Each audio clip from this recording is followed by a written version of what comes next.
We're rocking. Welcome, sir. Thank you so much, man. Thanks for having me. I'll just start that off. I got to thank you for a few things, actually. Okay. For one, obviously, like we were just talking about, coming into the gym and doing bits there. That's been really cool, and it's a great pick-me-up for the team. You know, people are like, oh, no way, that's where I work, or, oh, I was on TV. You know, people like that, and that's fun. And then secondly, for coming in on the show, man. This is awesome. Oh, this is great for me. Like I was saying before, I'm on TV every day, and I was smiling like a little kid. I'm still geeking up about this. This is really cool. Dude, it's awesome. Fun. It's a little less pressure. It's not like live. Right. Oh, yeah. So it is kind of more just like hanging out. Yeah. Though there's still the vibe of a camera being on, which is something I'm trying to get over because that's not something I'm used to. It's hard. You're probably a lot more used to it. Oh yeah, it's every single day. You know. And here, what's talking to this side of it? So just turn it away from you, because it's weird. It's only on. Oh, gotcha. There. We good? Yeah, we're good. Okay, we're good. But yeah, it's weird. Like, you know, you're on the lens every single day. You have the camera pointed out at you. Yeah. And you know, people think I'm outside with the whole crew, and I'm a one-man show most of the time. And you've seen me. You know, I run my own camera, write my own stories, doing it from the ground up, you know, editing, the whole nine. And we go back to having the camera on you. It's like I'm just looking into like this dead lens every single day. And you kind of have to do something. And there's a pressure there, like there's an audience. I get that feeling at least. And it's very strange. It's something I'm hoping to get over. I've mentioned it a few times. Yeah. But it's definitely... It's not easy. People think it's easy, but it's you get warmed up to it. I have noticed on a podcast, like an hour goes by, and it's actually a lot more relaxing, or like 30 minutes or something. For sure. But like when that camera first turns on and we're going, it's like, oh, yeah. Now if you don't do anything, it's weird. Oh, it's the real deal. It's the real deal. It's the real deal. Yeah. Yeah. So how did you get into it? I just want to talk. We were just talking about how I got into it, but this is about you guys. And if you don't know Hector, you might recognize him for 22 News. So familiar face out there, and a great reporter. What is your official title? So reporter is like the more common title, but you know, I guess the more updated title is multimedia journalist. Oh, cool. Okay. So that's awesome. That title means I do it all. Like I was just saying, you know, shooting the camera, writing the stories, editing, you know, the whole nine. So that's kind of where the whole multimedia comes from. Yeah.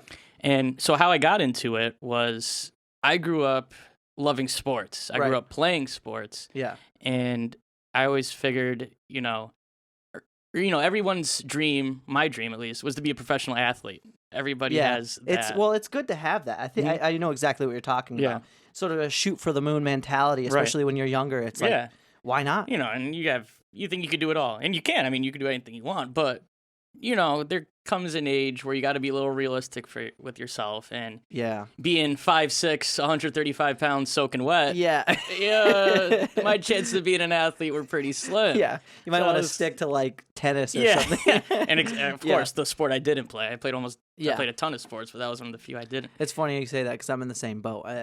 You know, I played soccer. That's as far as I got away with. See, and I should have played soccer. You probably would have been good at soccer. Quick, fast, lightweight. Shifty. It's really works to your advantage on the field. Then of course I did football, basketball, and baseball. Where I guess you played football, huh? I did. I was a speedster. I was quick, so nobody could hit me. But it was a lot of fun. Like I mean, going back to playing sports was great. Mm-hmm. But then you hit that age, you're like, all right, I'm probably not going to be in the MLB, NFL, NBA, and I figured, was this high school? Yes. Yeah. And, high school going into college. Mm-hmm. And I'm like, you know what? If I'm not playing a sport, I still want to be around the game in some way, shape, or form. Yeah. So obviously there's a lot of careers you can do. You could do, sports marketing, public relations, or coaching and all that. And I figured, it's a huge industry. Yeah. Sports is massive. And it's tough industry to get into. Yeah, everybody wants to do it. Exactly. Because the common person knows a lot about it, too. You have to be like, to surpass what the average avid sports enthusiast is, you'd have to be, leagues upon that. And then on top of it, just be really, really good at talking about it on camera. For sure. And it's not just one sport either. You got to know a wide spectrum Seasonal. of it. It's every sport. But, putting my love of sports and, I was never really shy growing up. I always was a good public speaker. I was a good writer. So I'm like, you know what? Let me try to pool all my talents together. And this seemed like the best fit. And it's going pretty good so far. Yeah. So. Dude, seriously. So what is the like you go to college, you went to college for this, obviously. Yep. What is the major, essentially? Is it journalism? Yes. Okay. So I dual majored. I did journalism and communication. Some people just do communications. I did both. Mm-hmm. And in college too, what's very like different compared to other majors. I'm not saying my grades didn't matter, but and I'm not saying I was a bad student either. But they kind of didn't matter, you know? Right. I could only imagine, because just to kind of come full circle on a question you had asked me before we turned the camera on, how I got into it. I actually went to college for electronic media. Okay. So I didn't really pursue fitness until later, and because out of high school I was like a painter for a while, just for a friend. Wow. And Jack of all trades. Yeah, you know what? It was fun though. I was actually I'm still to this day very happy that I had a manual labor experience. And I got tired of that, and then I realized, okay, well, there's plenty of very good certifications you can get, and I just went through the National Academy of Sports Medicine and got a cert. But in the event of in the experience of going to college, in electronic media, like you were saying, how the grades didn't really matter. It was more in my and correct me if I'm wrong. It was very participation based. Participation based and very hands on. Very like, all right, project based. You know something. How can you apply it rather than all right, taking a test and try to like memorize things and all that. Like, it's more real life, more like real hands on. Yep. Whereas like, so for an example, like it was more like internship based, more experience based. Like, how can you put it to like the real deal? Yeah. So that's kind of what got me the job. Was I had a lot of internship experience. I did my campus TV station. Yeah. And I had just, a lot of prior real world experience, or as close to the real thing as possible. Yeah, no kidding. What kind of simulations did they have you guys running out there, like in college? Did you guys get involved? Like, was there like a newsletter or a journal for the college? Is that something you would participate in? So I didn't do too much like writing. I did like for a couple of websites, like sports websites. Yeah. I did more so like TV based. So like for our campus TV station, it was actually pretty as close to the real deal as possible. I mean, we covered UConn basketball games. We did UConn football. We traveled with the team. Yeah. We did big tournaments, the NCAA tournaments. So it was as close to the real thing as possible. So when I got to 22, I I had at least some familiarity with the process of covering events, going here, meeting new people, that type of thing. Yeah, I was gonna say that must be so useful, because that's the first thing. I'm sure. I'm not sure how it was right when you got back, right when you got the job, but if they just gave you a car and a camera, I would have been like, Yeah, no, and I still had that feeling. I'm like, wow, this is actually real. Whereas like, college, obviously I took it seriously, but it was college. It wasn't. Well, it's time to experiment. In college, it's time to make mistakes. I also didn't have tens of thousands of people watching. Yeah, that's true too.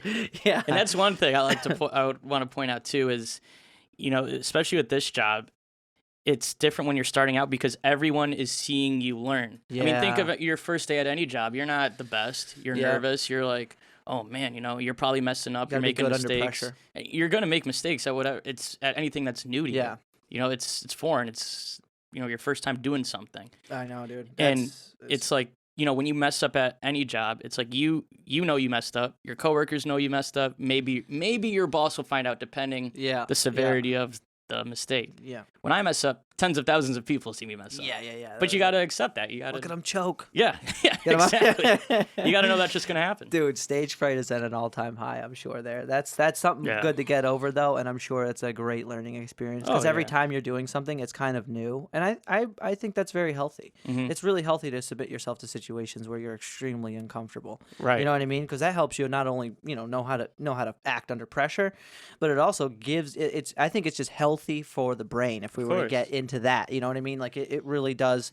There's a lot of great research and a lot to be said about submitting yourself to new environments and new situations. And your job isn't essentially one that takes place in the same 10 by 10 space. It's not a 9 to 5. It's not a 9 to 5. It's not like a desk job. It is definitely not a 9 to 5. Yeah. They just call. So are you on call, or how does that work? So I do have like a set schedule. I mean, to give people an idea, I wake up every day at 2 a.m.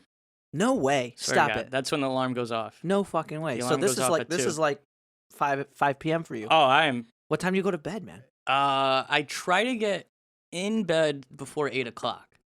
Damn. Try to get in bed. And It's tough, but you wake up at 2 every day. Stop it. Dark and early. No fucking way. I don't see the sun. That is incredible. Monday through Friday, I don't see the sun, at least when I wake up. Yeah, I don't wake up to the sun. Dude. And that's the most extreme thing I've ever heard. I don't know. Maybe it's just me, but like no matter. I think in general, like, because I ask people who do work that shift, like, oh, how do you feel when you wake up? And no matter how much sleep you get, you wake up and you're tired. Yeah. You don't wake up, all right, woo. It's not like you're like I'm a big SpongeBob fan. It's like, I'm ready. I'm ready. No, that's not happening. I am not ready. It takes a while for me to get ready. You're not jumping in your shoes with the socks in them. You know what I mean? No. Like, oh, dude. Running down the street with your elbows up. Yeah. Oh, it's a slow walk. It's slow walk. That's a slow walk when I wake up at like 6 a.m. Yeah. Anything at around 6 a.m., and especially earlier, depending on what I'm doing. But man, I tell you, it's not it's like trying to scrape the dried grease off a pan getting me out of bed. Yeah. And it's funny. You mentioned that, and I have friends, and we're hanging out, and they're like, "All right, I gotta go. I gotta wake up early tomorrow." I'm like, "Oh yeah, what's early? 6 a.m." Yeah.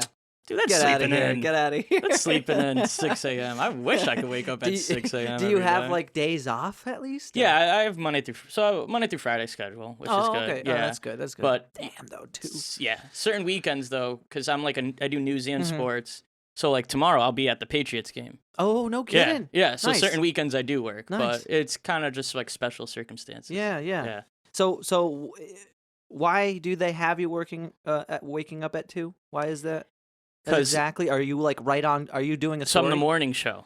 Oh, so okay. I go on the air at 5 a.m. Oh, wow. Yeah. Okay. So to get ready. And that's the thing. I can't just roll out of bed, throw on a shirt, some pants. All right. Yeah. See ya. So you're used to studios and stuff. This is like a nice This is a nice ragtag DUI to you. Yeah. Hey, I like it, man. But yeah, you gotta, or for me, shirts gotta be nice, iron straight, tie, nice pants. You know, gotta look good. Yeah, I saw the suits in the car. Nice car too, by the way. That's a sweet whip, dude. Thank you. That's awesome, though. Yeah. Is that fun? Like getting on air and doing those things? It is. Yeah. What I like tell people is I do something new every day. Yeah. You have. That's what I was thinking. Like that's very valuable. You meet a bunch of people and they go to work. Mm-hmm.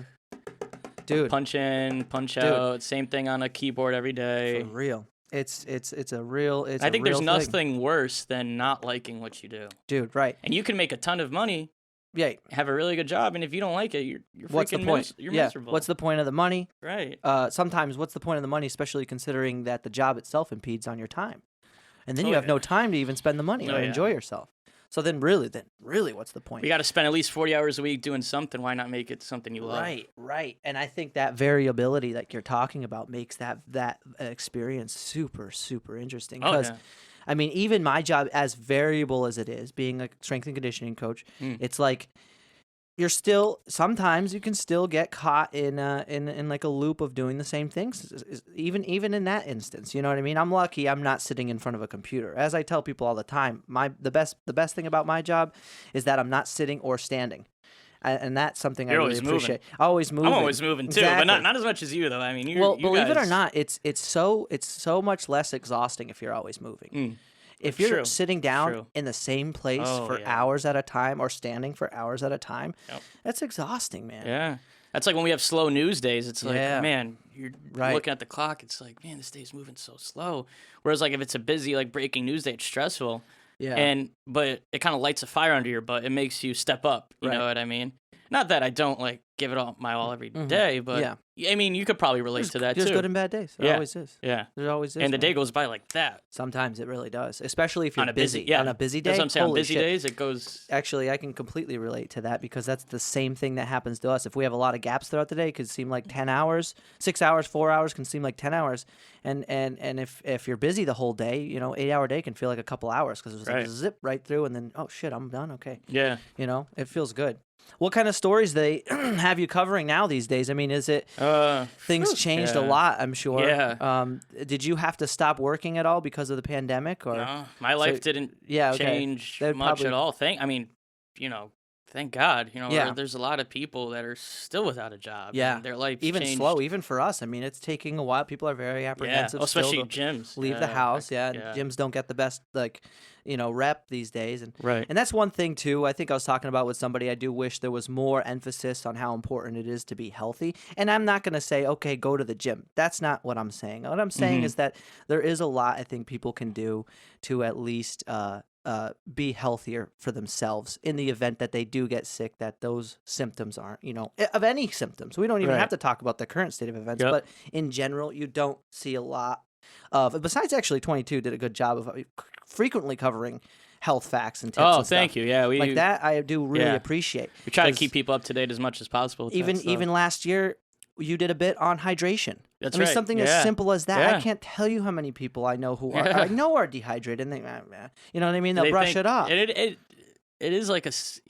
people think it's a simple thing, and it should be a simple thing, but you'd be surprised how many people don't follow that stuff. No, and you're right. You're right. It is such a simple thing, and it's such an easy thing to incorporate into your life. And it's just honestly, I think it's just not commonplace to carry water with you anymore. Because you're just 100%. expecting that wherever you're going to be, there's going to be water or something like that. Right. But so you go into the Patriots game. Yep. What other kind of huge stories have you covered in your time? Let's see. I've covered almost every Patriots home game since I've started. Yeah. I've done Stanley Cup for the Bruins last year. I do the Hall of Fame induction every year, here in Springfield. Let's see. I did the Frozen Four for UMass hockey. Yeah. And probably one of the coolest kind of humbling experiences I did. I actually went down to Parris Island in South Carolina and kind of got an inside look at the... Did they send you there? Yeah. No way. We traveled with the Marines, actually. Whoa. Kind of got an inside look at what Marine recruits go through for, their basic training. Because we went down with some teachers, too, from Western Mass area. Mm-hmm. Because it was mainly for them to give the teachers the idea of, right, you have students who want to get into the Marines and armed forces. Well, hey, this, if you want to go back and tell them about it, come see the real deal. Yeah. Dude, that must be really cool. Yeah. Here's a shameless question. What's the most famous person you ever met? Have you guys ever run into famous athletes? Yeah. I mean, I can't really talk to him. Everyone's like, "Oh, did you get his autograph?" Yeah. Come on, no, no. We went out for dinner. No. No. I wish, man. That'd be awesome. As long as they're picking up the tab. Who have you seen? I got very close, I got to interview Big Papi, David Ortiz. Mm-hmm. Actually, when he came to Springfield, he came to a Thunderbirds game. Oh, cool. Yeah. Back when it was the Thunderbirds? Yeah. Oh, wait, no. No, they're still the Thunderbirds. The Thunderbirds, sorry. They used to be Falcons. the Falcons, yeah. They've been the Thunderbirds for a couple of years now. And then I've been from you to me. The Falcons go Arizona or something? I think so. I don't know what happened to the name. Or if they went somewhere else. I think they may just change the name. Went. Yeah. Oh, did they just change or they just leave? I'm not sure. Because they're in the AHL, they're an affiliate of an NHL team. So the Thunderbirds used to be an affiliate of the Florida Panthers. And I think, I don't know if it's into effect yet or if it goes into effect next season. They're actually with the St. Louis Blues now. Oh, okay. Yeah. Okay.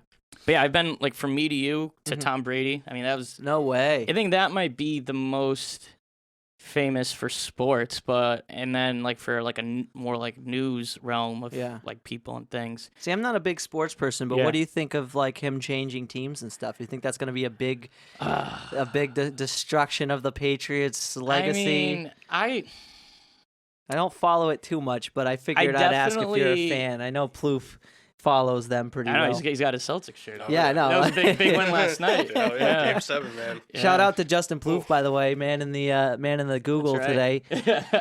Young Jamie Dew's taking a day off. But with Brady, I mean, I definitely think the days of Pats fans, writing their ticket to the Super Bowl or expecting to be in the Super Bowl every season. I don't know if that's still going to be a thing. Yeah. I will say Cam Newton, though, is no slouch. Yeah. That's what he was talking about. Cam Newton, supposedly a really good player. He's no slouch, but I mean, there's a question mark regarding him because he was really banged up last season. Even before that, he was still kind of shaky, but you've seen a lot of highs and lows with him. Right. So it's all right, which Cam Newton are we going to get? But I think as long as His injuries right now? Is he like he out looks of healthy. recovery? He looks healthy. Okay. They say he's been playing really well. He actually got the captain nod for the year. Isn't that so crazy? I had a really introspective thought about that, like how athletes are these, idols, or rather, like idols of health. Like the standard of health is like Tom sky Brady. high with these athletes. What is he, 43? Yeah. Brady? 44. He's old. He's old for an athlete. And his body is he's in great shape. And Tom Brady's a very good example of this. However, the thought I was having, because I was watching UFC and I was looking, these guys are just shredded. Yeah. And they're not just shredded, but extremely skilled at using their body, especially from an offensive standpoint. They're attacking each other. Yep. But it's funny, I thought, that they go through all this effort in the event of taking care of themselves and being these pinnacles of health, and they do it just to destroy their bodies inevitably. Right. I mean, especially football. Yeah, football too. If you play past 5-7 seasons, you're like, wow. Isn't that crazy too? Who would play rugby? Yeah. Like, what the hell are you thinking? You're getting hit every single play by a guy coming at you full force. Just look at if you're listening, check out like rugby compilations or something. It's freaking savage. Yeah. How these people are running into each other. They're just wearing shoes. They're not wearing naked. Pads. Yeah. Body to body. Boom. Yeah. Clank. Yeah. It's like you can hear meat just slapping. Yeah. Brah. Yeah. And they're just Australia is another beast in and of itself. Oh, yeah, for sure. So what's the farthest you've ever traveled for 22 News? Is the coverage just New England? It usually just kind of stays in Western Mass. Oh, Western Mass, okay. Daily, it's usually just Western Mass. Hamden, Hampshire, Franklin, and Berkshire counties. Okay. We don't go to the Berkshires a lot, but when it's like a bigger deal, or like we do a lot of like skiing stuff out there, like skiing stories, like snow stories. Obviously, they get a lot of snow out there. Yeah. And then sometimes for big things, we'll go to Boston. Okay. But as far as like furthest I've traveled, when I did the Frozen Four for UMass hockey, that was in Buffalo, New York, which was really cool. Yeah. That was a really cool city. And I probably the furthest was when I did the Marines trip. That was the furthest I've gone. Nice. They used to, at least like years back, they used to go to the Middle East, down to South America. Some of my coworkers who have been there 30 plus years. Yeah, the guy, because who's like the main anchor on 22 News? He goes all around, right? Or is there like a main guy who goes everywhere? Well, he recently retired. Barry Krieger. Is that, yeah? He traveled a lot. Okay. Yeah, okay. He did a lot. But one of my coworkers, he's a photog, or two of them, they've been to like 6-7 different countries. Wow. And they're like, yeah, all through work. And I'm like, wow, that's sick. So like so you're a journalist reporter, right? Or what was it? What was the technical title? Multimedia journalist. So like, where do you go you can just from say there? reporter. Reporter. That's multimedia journalist. It's good though to call it by its proper name, because that's exactly what you do. Yeah. And where do you go from there? So is there a way to work up to there is. A lot of people, they use 22 News as like a stepping stone. Like, yeah, well, talk about a great resume. Yeah, I know. mean, even if you work here for a few 4, 5, 10 more years, it's like it's still wow. You know, like usually people go to bigger markets. A lot of people go down to Connecticut. It's usually bigger where the track is. Yeah, because the way it works is kind of give you an idea.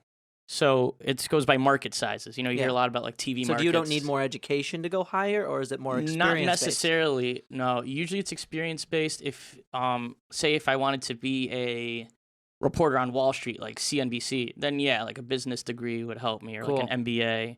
Or if I wanted to like focus on like law and report at the courts all the time and stuff like that, or like a political analyst rather than just like a reporter, then your education, your credentials need to be a little higher. Yeah. But in terms of like general news reporting, usually just, get your experience in and, the quality of your work. Yeah, seriously. Well, seriously, like there's a lot that you can tell from how experienced and how skilled somebody is by just the way they talk, how they articulate, how they're able to act under pressure. Yeah. Because that's really the most definitive skill or quality of all of them. This job, it's just so different than anything else. Yeah. Like... Oh, my God. Seriously. Yeah. I remember, like, I remember my boss one time told me, he was like, you're a very likable guy. And I thought he was just blowing smoke or whatever. Like, all right, yeah, thanks. Yeah. Oh, this guy's nice. Like, yeah, you could say that about anybody. Right. But I will say in this business, though, if you're likable, that is huge. Well, it's I hate to like say this because it might sound down-putting or off-putting, but like not off-putting, but down-putting. Like it's sort of like a popularity contest in a way. No, it is. But maybe less of a contest, but it does a lot of it revolves around popularity, and popularity can be defined by how likable somebody is and how personable they can be, and that's not a bad thing. Mm-hmm. That's actually a good thing. You wouldn't want somebody on there who's a douchebag. Yeah. Or like acting like a dick out there. Yeah. And it's like, dude, this second guy again. Yeah. You know what I mean? Nobody wants that. Or like when you call people looking for interviews for stories, there's certain people who are like, I only talk to certain reporters. Yeah. And even in Western Mass, dude, there's you're people right. like yeah, that. There's people who pick. I don't talk to that guy. You know what I mean? You even see that up like way when. Well, right now at least with like presidential briefings, people are like, I don't want to talk to you. You know what I mean? Why like, do you, Trump tends to go on Fox News a lot more and stuff exactly, like that. Exactly. Or like in sports, like there's a lot of reporters. There's certain reporters who break news really quick. Yes. They always have they're always the first to come out with stuff. Uh-huh. And a lot of that is probably because they have good relationships with athletes, and if the athlete has something they're willing to share. Yeah, who are they gonna call? I'll see that like even on the briefings, the post-fight briefings, like because the only sports I really watch are it's like UFC. I really like UFC. Oh yeah, yep. And even then, you'll see even Dana White be like, I don't want to talk to this guy because he always asks stupid questions or something that Dana White doesn't like. You know what I mean? Or personally, that fighter might not like. And like probably in the same way, there's plenty of athletes who's just like, oh, this fucking guy again, asking me these questions. Or a reporter who put their name out in a wrong way or like misquoted them. Like, oh, sorry, that's it. And that can be deadly. Misquoting somebody like that, especially these days, you can destroy people with the press. And that's just a sad thing about a lot of instances where in some cases you're guilty until proven innocent with some of the accusations these days. So you got to be careful with that type of stuff. That's for sure, definitely. Yeah, man. So so we were just talking about like how I got into it too, which was funny because being in fitness. And being something like this is a hobby. It's kind of always it kind of stems from like in the past I had like a really bad like stage fright experience. Yep. And like ever since I've been trying like first thing I did when I went to college is I took public speaking. And then obviously electronic media, and then going into that just trying to at first we were doing skits. Plouffe actually been a longtime friend of mine. We used to do stuff like that all the time back in the day. Sweet. And it's always just been something in my back pocket, and it's proven to be super useful. Hey man, you're going doing into great. business. You're smooth with it, man. That's trying to be. Skits. We did pranks too. That was fun. Oh yeah. Yeah. Oh, here, get a little closer to that. Sorry about that. Yeah. Probably cut out there, but yeah, no. Yeah, pranks and stuff, and yeah, you mess around with it, and Sweet. I've always liked I liked editing more than anything. Believe it or not, editing is very fun. Yeah, So what does your job entitle you to do besides the reporting itself? Do you actually have to write any of the stories or edit? I write them all. No way. It's not like people think I show up, I look pretty. Yeah. I mean. No. Yeah, that's 90% of it. Of course. Not just that, guys. Right. People think I show up, I look pretty, and I get handed a microphone, and all right, here's your script, talk. Yeah. No. Yeah. No.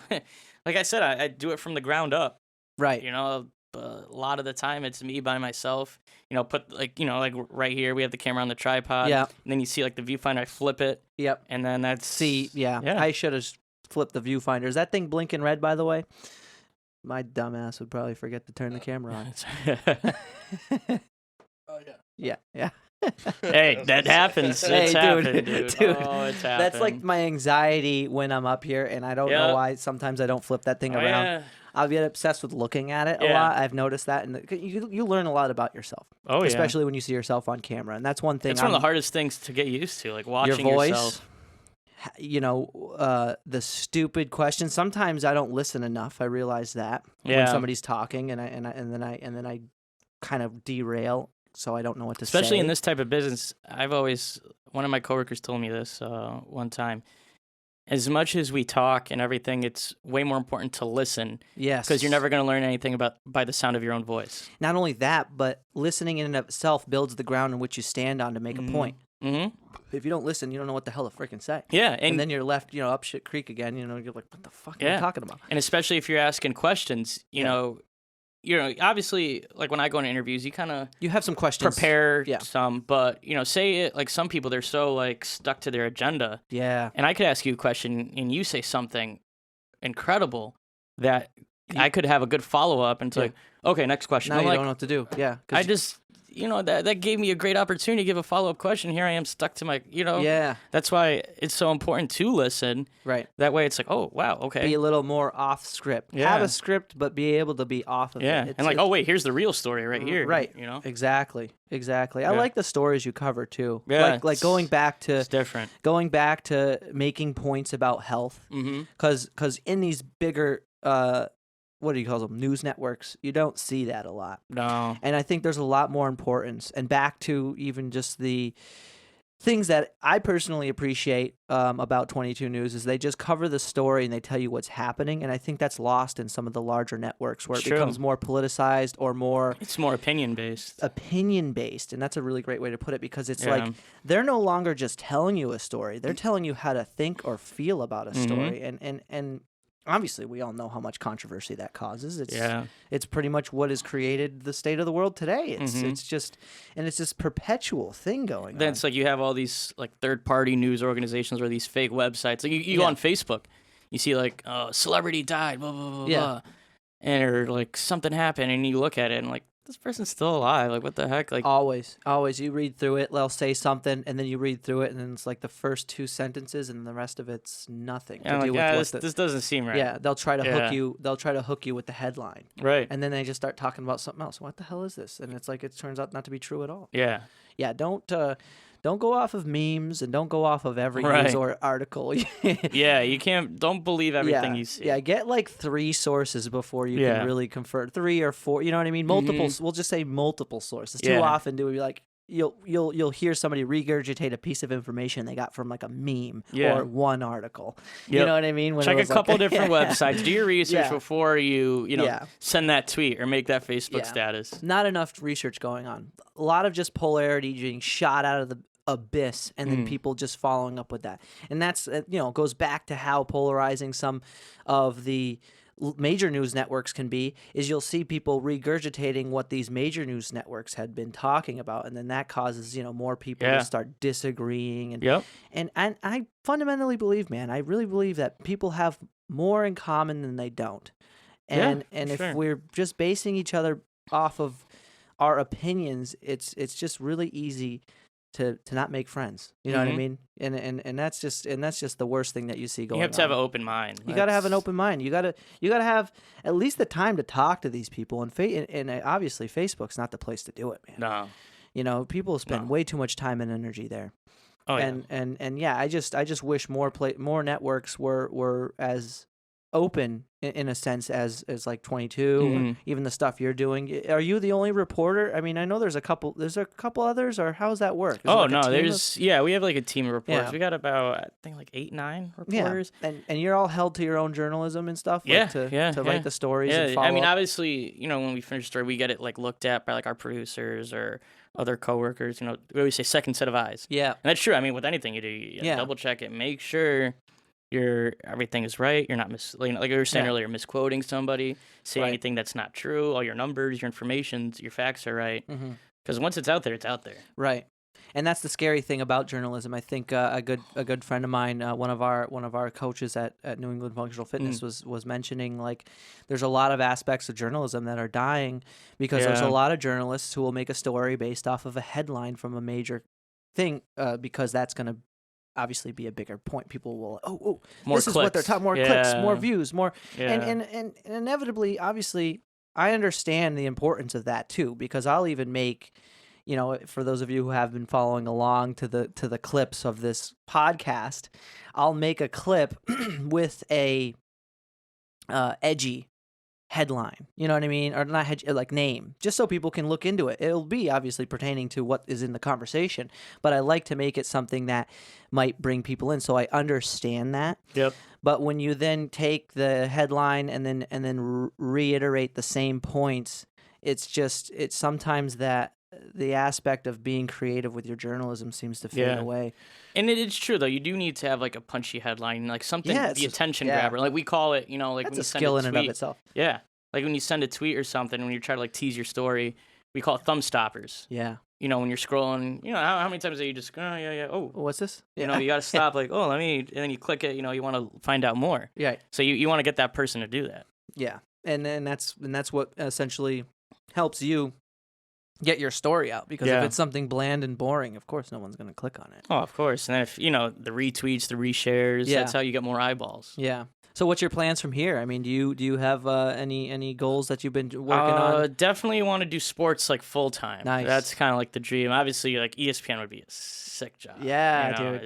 It's tough to get in there. It's growing though. It's not a bad time to shoot for it. They just got UFC, right? Yeah. So like they're expanding huge. Yeah, now. They do it all.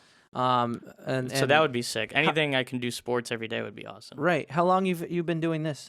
I figured I've been at 22 for a little over 3 years. Oh, cool. I started, and that's another thing. I got the job pretty much right out of school. Yeah. I mean, I graduated in May. I started in like June, July. Nice. Yeah, nice. And I will say too. May of what year? Sorry. What was that? What May of what year? 2017. 2017. Okay, yeah, cool. Yeah. So, and another thing too, like in this business, it's this, like we were talking before, there's this amount of people who want to be on TV. Yes. And this amount of jobs. Like if you go on Indeed, like right now, you look up like TV news reporter. Yeah. Jobs, try to find. If you find 15 to 20 openings, that's a lot. Yeah, I could only imagine. And that's across the country. Yeah. And that doesn't mean they're all in New York City, Boston, blah, blah, blah, blah. Like, well, it's a big industry, but like you said, there's a lot of people who are willing to do it. Oh, yeah. But then I wonder to myself, well, how many of these people are actually equipped to do it? Right. Right. Because there's probably somewhat of a vetting process in and of itself. Mm-hmm. How many people just, you know what, this isn't for me. It's too freaking, I'm going to die. And growing up in Connecticut, I got lucky to end up in Springfield. I went to UConn, graduated from there. I had some friends who also do what I do. And one of my buddies, he started out in Butte, Montana. No way. Yeah. Where the heck is Butte, Montana? That's what I was going to say. What the hell's a Butte? yeah, exactly. Butte, Montana. Where, I mean, think about it. There's probably not much going on out there. I mean, he loved Montana alone, man. That's just like the wild. I mean, he came to like it, and I'm like, well, great for you, but man, I couldn't imagine living out there. Well, you know what? He probably capitalized on a great opportunity because think about the population out there. Like you said, there's this many people, this many jobs. Well, in Montana, and there's this many people. And you become the big fish in the small pond type of thing. And there's like Butte, Montana, or some people start in Fargo, North Dakota, or what's another one? Or out in the sticks in it's funny. Wyoming. It's funny you mention that, because that's one thing I think not many people realize, especially in the East Coast where we live. And many people think like when they go into this business, you're going to be an anchor right off the rip, or you're going to end up, oh, because I grew up in Connecticut, I can work in Connecticut. For the moon. No. Yeah. Shooting for the moon. Lead anchor, happen. Ron Burgundy. Yeah. I'm Ron Burgundy. Yeah. Lanolin. I love that movie. Greatest movie of all time. He goes, I love that movie too. The Human Torch was denied a bank loan. I love too. I think it was Anchorman 2 when all the news networks? Yeah, they're on crack too. When they like fought each other and everything. Like, no, it was Anchorman 1. Oh, that was the first. They did it in the first one too. Yeah. Here's the thing. Brick killed a guy. Yeah. That got escalated quickly. That's where that. Okay, so fun fact. I think you can go on YouTube, and there's a great YouTube channel called I think Mogul or something, and they cover just all types of like movie facts and stuff. Anchorman is the most quoted movie to date. Really? Yeah. I will say a lot of Will Ferrell's movies. Yeah. I'm a big Will Ferrell. The first Anchorman, that is. I love his movies. Love it. Like I feel like he's love-hate. Like a lot of people. Yeah, I don't ever hear anybody in between. Some people I know that just don't like him. And they won't watch any of They his won't watch movies. any of his They think stuff. they're all stupid. And it kind of just depends your type of comedy. Come on. But, Anchorman was a fucking masterpiece. That one. I can quote Step Brothers all day. Oh, Step Brothers. I was just about to say Step Brothers. Step Brothers. Let me see. I'm trying to think. Like Anchorman, Step Brothers, Talladega Nights, Semi-Pro. Semi-Pro is so good. I think those are the 4. They even did a documentary and everything. I don't throw up. And the jejunum. Yeah, the jejunum. Yeah. Yeah, it's funny though. We were talking about that scene Anchorman when all the networks fight each other. Like I've had so many people come up to me like, "Yo, when you see like the rival TV station, is it like that scene in Anchorman?" I was like, "No, we actually, at least I do. I get along pretty well." Dorothy Mantooth was a saint. Yeah. I love screaming that outside the car sometimes on a wild night, just randomly on the streets. Dorothy Mantooth was a saint. Dude. Like that one part was. Brick, where'd you get a grenade? I don't know. Like they go to Brick's funeral and he's like still alive. Yeah. Wait, Brick, you're alive. Yeah. He's like standing next to the cutout of himself. The thing is, that movie was made in a time where all those celebrities weren't yet A-list. Mm-hmm. So that's you know what I mean? Like you have these movies. I think it's DreamWorks, and they did so many movies, and they still actually did like Starsky and Hutch. They kept. A lot Starsky, of those people, I like that movie. When they redid it. I know there's an older one. Right, the newer one. The newer one with Snoop Dogg and Vince Vaughn. I love Vince Vaughn. Owen Wilson and Ben Stiller. Yeah. That's like a Vince whole Vaughn's crew of people. hilarious. Old School. Yeah. Old School's another one. Did you mention Old School? That's a fucking good movie. Frank the Tank. One of the Frank the Tank. We're streaking through the quads. Come on, Snoop, bring your green hat. I love when he goes. Come on, man. You know you had a good time at the party last night, and he goes, definitely. Frank, we all know you had a good party good time at the party. I think the whole city knows you had a good time at the when you went streaking. And his fiance runs into her just newlywed wife. It's such a disaster. Or that part where, what was it like? Oh, Frank, what you doing? Mark goes, I don't know. Might go to Bath and Body Works. Maybe go to Home Depot, pick out some new curtains. I just don't know if there's going to be enough time.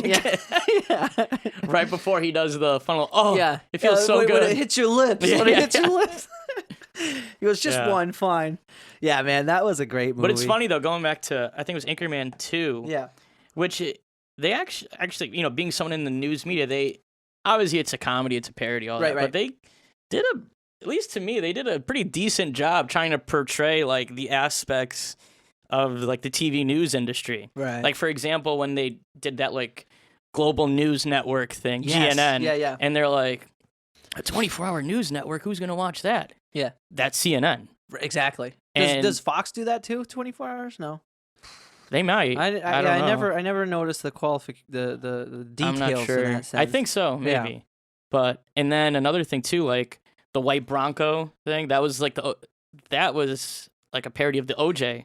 The chase? Yeah, the car chase. Okay. That was the OJ chase. That's where they got that idea from.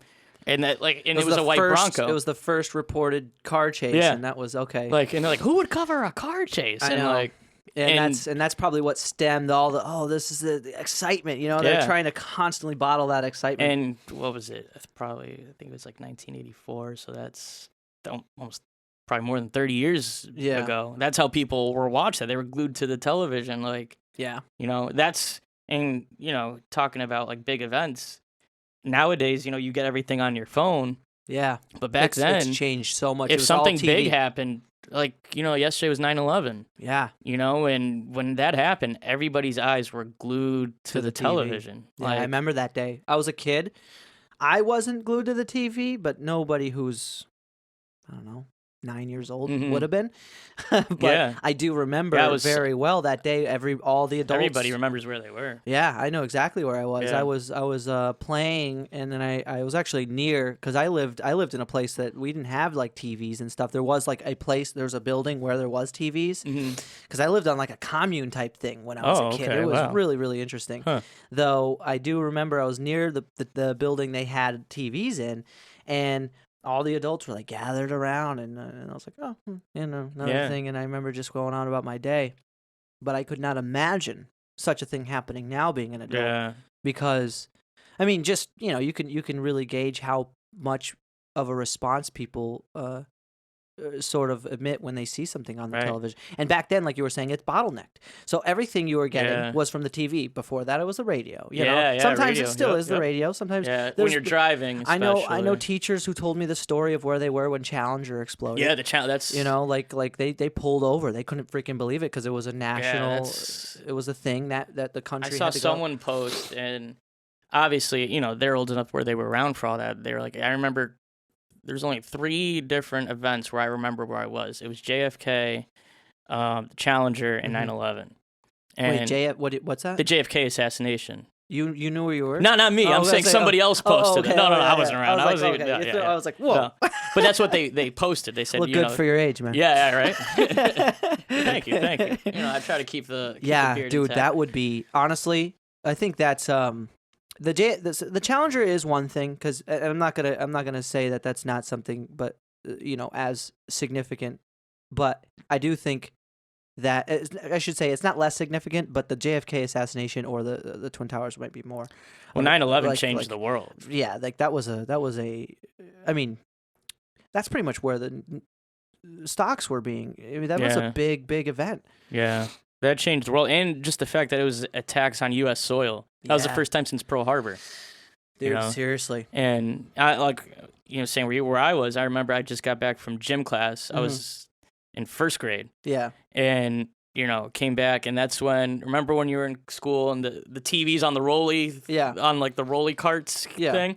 And we got back, and my teacher was just, I think she was crying even, you know? Oh, my God. And she like ran and got the TV and like turned it on, and, you know, all I just remember is just seeing the first plane hit the tower.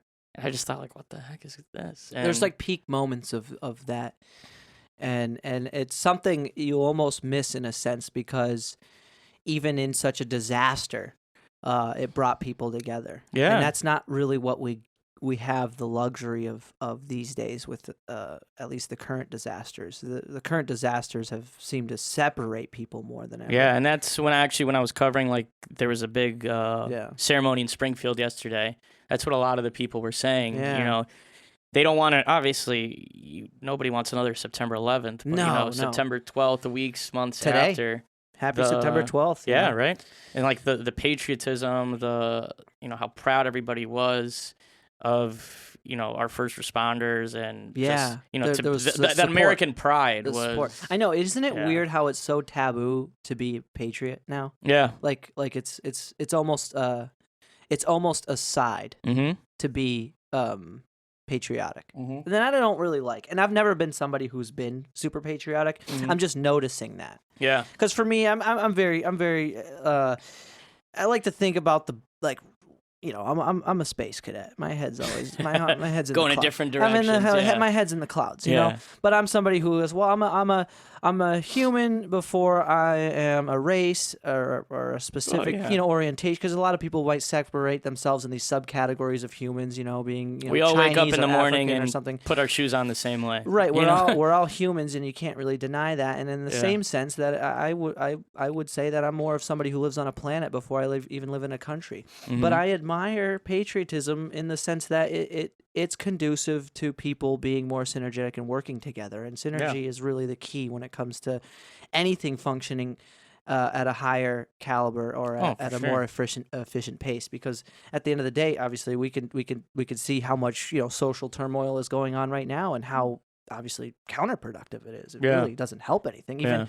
Even just, you know, in the opinions that have festered from something like the pandemic alone, how many people weren't on board with sticking to doing the right thing, whatever that may be, right? Sure. The point is, nobody was on the same page. Everybody was either here or here, and that's not really exactly where you want to be in the event of a pandemic. Yeah, exactly. So it's like, I don't know. I just admire when people can get together and, you know. Oh yeah.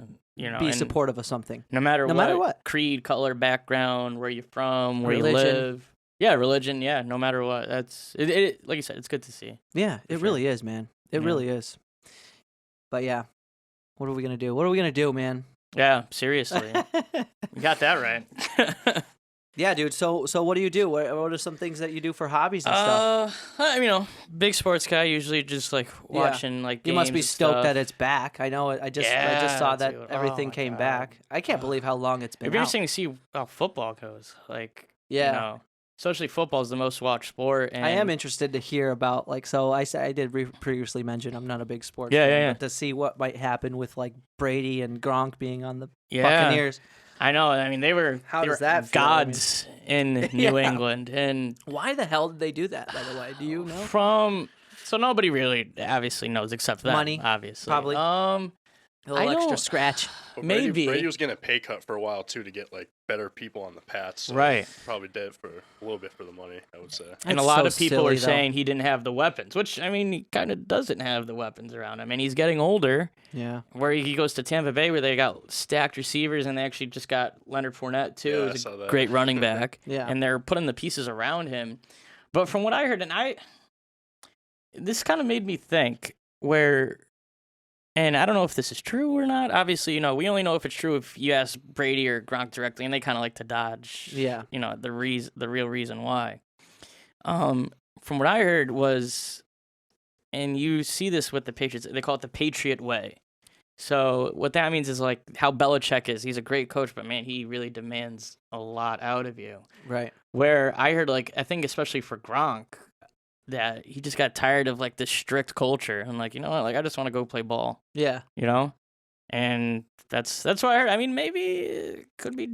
I did hear right? he could had a a ton of injuries. Yeah, he gets how much longer is he? Because a guy his size, it doesn't look like he's getting hit, but he's getting hit. Yeah, and that's actually a really good point. You see somebody that big. I'm just putting myself in that position. If I was to have to be the guy to tackle him, oh my gosh, it would be 110%. It wouldn't be okay, just let's knock this guy down. Yeah, you can't just give him. You got to wrap him up. It's I'm going in for death. You know what I mean? You're just gonna go and just literally throw aim your low. body. Aim low. You don't want to go. Don't go up top with that guy. I know, every time I see any clips of him or circulating through YouTube or Facebook, it's he's got a robotic arm bandage. You know what I mean? He's he's all braced all bandaged, braced up, and yeah. He's huge. And that's the thing, obviously he's an incredible talent, but he took a year off. He did lose a lot of weight. He looks like he's in good shape, but even before, when he was on his last season or two on the pads, he wasn't the same Gronk. Yeah. So it's which Gronk are you going to get in Tampa? Kind of like with Cam Newton, I was saying earlier.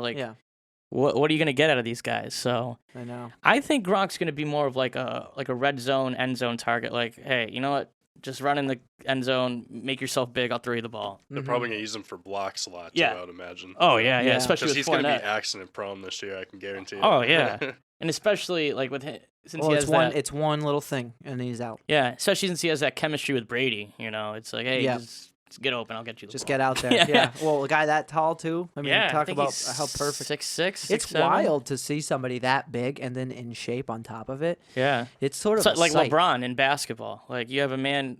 It's like seeing a horse in person. I think LeBron is. I'm not saying. I mean, Gronk's big, but it's kind of like somebody like Gronk being able. I mean, that's another thing which makes him so great in football too. He could run, catch. He's athletic at that size. Yeah, that's like LeBron. He can dribble, run, jump at that size. He's a man child, which is freaking crazy. Yeah, that's what I'm saying. When you, so this is a really weird comparison, like I just said though. But when you see a horse in person, right up close, you're like, fuck, that's a big animal. Yeah. You know what I mean? When you see a professional athlete, and I say this because I used to work at a gym down the road from where we are now, there in Springfield. Yep. And there'd be some big dudes in there. Yeah. And I don't know if they were athletes. There's a good chance they were using maybe former athletes. Former athletes. They're certainly on PEDs, performance enhancing drugs. And honestly, it's very common these days. Yeah, it is. It's one of those things that a lot of people ignored for a very long time, especially in bodybuilding. Edelman got suspended. No way. Yeah. Dude, Julian so did Edelman. John Jones kept getting caught. Yeah, Jonathan Jones. Yeah. Super. You'd be surprised. You can't take certain amino acids. Yeah. You can't take creatine. There's a lot of things that are just off the list, and don't quote me on that. I don't know exactly what the list is, but you'd be surprised. Certain forms of aspirin, I think, and stuff like that, and that can just you're out, right. and that's put him out of a few games. I mean, John Jones, easily one of the greatest fighters ever, but that dude keeps getting in trouble. That's like in baseball, the steroid era, like A-Rod, and I think you could cycle off of it and you get away with it. Or even at the time they were doing it, they didn't think it was anything. You know, it was maybe I don't know. Maybe I'm being dramatic here, but maybe it was just like a creatine type of thing, or like, you know what, let me shoot myself, let me like shoot myself up, or like, you know, give me a little boost. Well, what you can do, I think, and again, I could be wrong, but I think what happened. I was gonna say, you probably know more about. Right, this a stuff, lot of people will cycle onto it and then come off of it. Because you could literally do it for a full cycle, whatever that is. I think it's like 8 weeks or something. Yeah. And then perform, compete, whatever. But then it destroys your body, right? Well, if steroids. If you stop, the thing that it destroys the most is, and again, I'm not super versed in performance enhancing drugs, but the biggest issue with it is that if you're not healthy, if you're doing them and you're not keeping your health together. And you're not doing them correctly. So at that point, you become a science experiment. It's all about your levels. It's all about your blood type. It's all about your nutrition. Yeah. You can do them for a very, very long time and almost be totally fine, because think about what these people are doing with their lives, right? It's one thing if they're just the average sedentary, lazy, unhealthy individual, and then on top of it taking steroids. They already have a ton of hormonal and metabolic dysfunction because of their lifestyle. But then you got this person who's a pinnacle in the pinnacle of his health, continuing it, being very strategic and very knowledgeable and wise about how he's going about his health, training wise, eating wise, sleeping wise. I mean, these people are focusing on things to the point where that is their life. And when I say that is their life, it's not like they go kick it on the weekends and hang out. There's none of that. Their life revolves around eating and sleeping and then working out. And those and that's it. They can't really fall off. It's very fine tuned. That was like Kobe Bryant. He was like that. He was another person who had his body in great shape, and when he died, like a lot of his like regimens and like people got to find out a little bit more about his work ethic. And one of the stories he told, it was like an interview like months before he died. It was they were on like they're away like road trip playing a game, and I guess some of the players wanted to go out. And they're like, "Oh, Kobe, come out with us," and he usually Another thing about Kobe, he didn't really care to be friends with his teammates. Yeah, he was probably he had a chip on his shoulder. Yeah, he was just very like tunnel vision. I'm here to work, focused. And he, so he's like, all right, I'll come out with you. And he's like, I'll come out with you, but you gotta, I'll come out with you if you work out with me the next day. Yeah.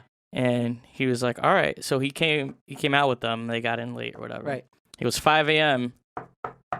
5 a.m. Kobe was knocking on the guys. All right, come on. He's like, what the hell, man? We were just out. Like, time to work out. Yeah, time you have to work out. Mike Tyson would do the same thing. Yeah. Those boxers, those guys are super inspirational. Yeah. If you look at how they work out, well, look at it. They trained for so many months just for one fight. And I remember listening to one of his motivational videos. He's freaking up at like 2 a.m. like you. Yeah. Maybe you weren't running through the snow and the rain or whatever. I have no energy to do that at 2 a.m. He's like, I'm just thinking about I barely have energy to talk at 2 a.m. Yeah, he's just, I'm thinking about my opponent's asleep right now, and I'm training. You know what I mean? Like it was just, it's amazing it's very, very inspirational to see that kind of focus.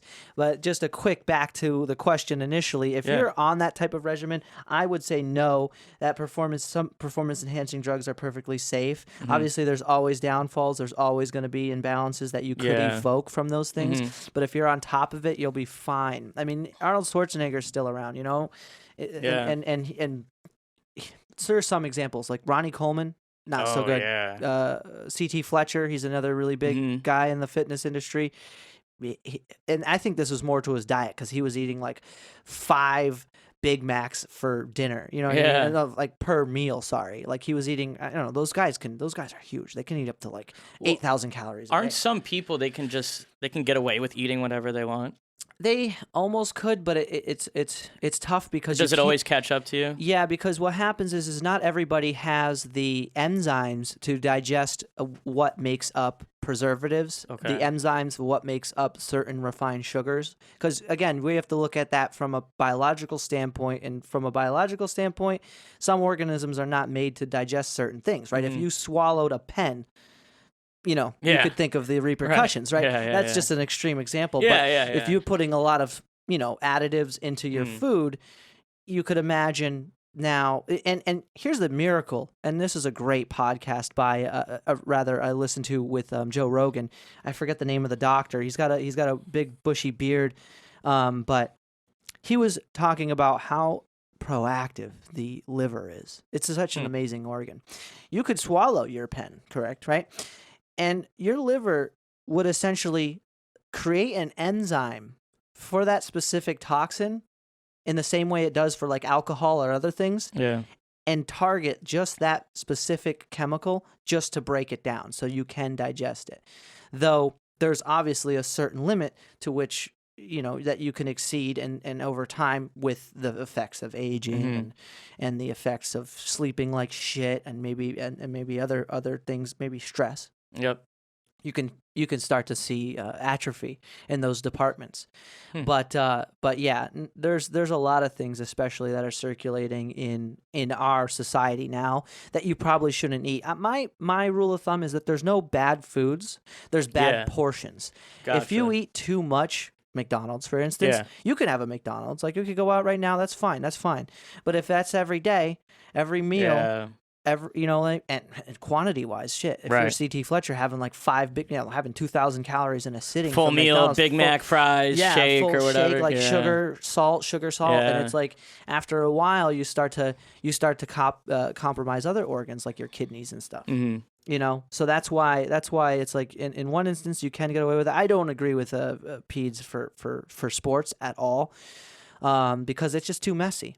Yeah. Say if you did have a sport that allowed peds, then it's like, how much is he taking? How much are they taking? Is everybody taking it? Right. And then you don't know what the hell's going on, and people could be dying because then it wouldn't be a competition to be the winner of the game. It would be a competition. It would be a side competition, or if not the who's going to last longer? Who's gonna take more to be a better athlete? Right. Now you got somebody who's so jacked up, then they suffer a heart attack because those things done inappropriately can get you killed. Oh yeah. Especially like a lot of people do hormone replacement very safely, but you need doctors, you need money. You shouldn't be like talking to some Joe Schmo and getting a bottle of pills and just taking those 2 times a day and then just winging it. You should be taking your blood tests, and there are ways, in my opinion, that you can do them safely, but again, you want to make sure that safety comes first with those types of things. Oh, no doubt. Especially, putting your body, like football players, they put their bodies through so much already. Yeah. I mean, talk about having to stick to your physical therapy. I mean, the trainers that they have. Yeah. That's the dream. Actually, we had a coach who was working for us who actually ended up going there.